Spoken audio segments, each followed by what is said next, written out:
Growing up, the iconography of the Confederacy was an ever-present fixture of my daily life.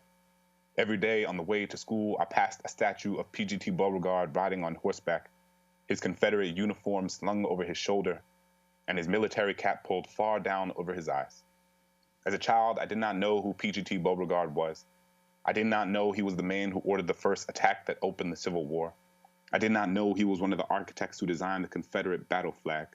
I did not know he led an army predicated on maintaining the institution of slavery. What I knew is that he looked like so many of the other statues that ornamented the edges of this city, these copper garlands of a past that saw truth as something that should be buried underground and silenced by the soil. After the war, the sons and daughters of the Confederacy reshaped the contours of treason into something they could name as honorable.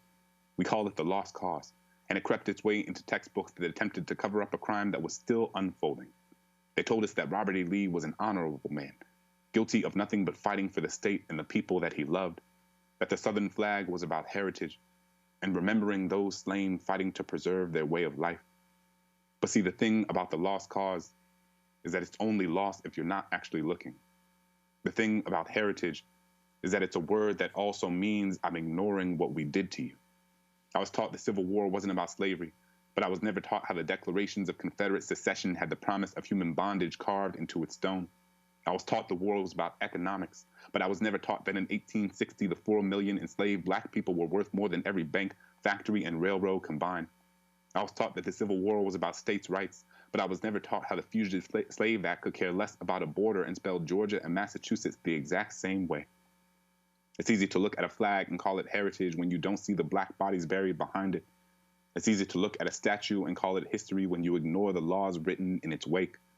I come from a city abounding with statues of white men on pedestals and black children playing beneath them, where we played trumpets and trombones to drown out the Dixie song that still whistled in the wind. In New Orleans, there are over 100 schools, roads, and buildings named for Confederates and slaveholders. Every day, black children walk into buildings named after people who never wanted them to be there.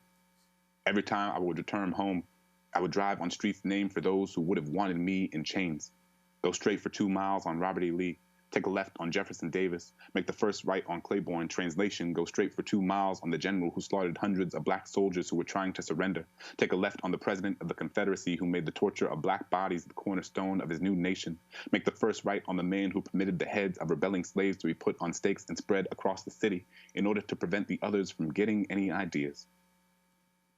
What name is there for this sort of violence? What do you call it when the road you walk on is named for those who imagined you under a noose? What do you call it when the roof over your head is named after people who would have wanted the bricks to crush you?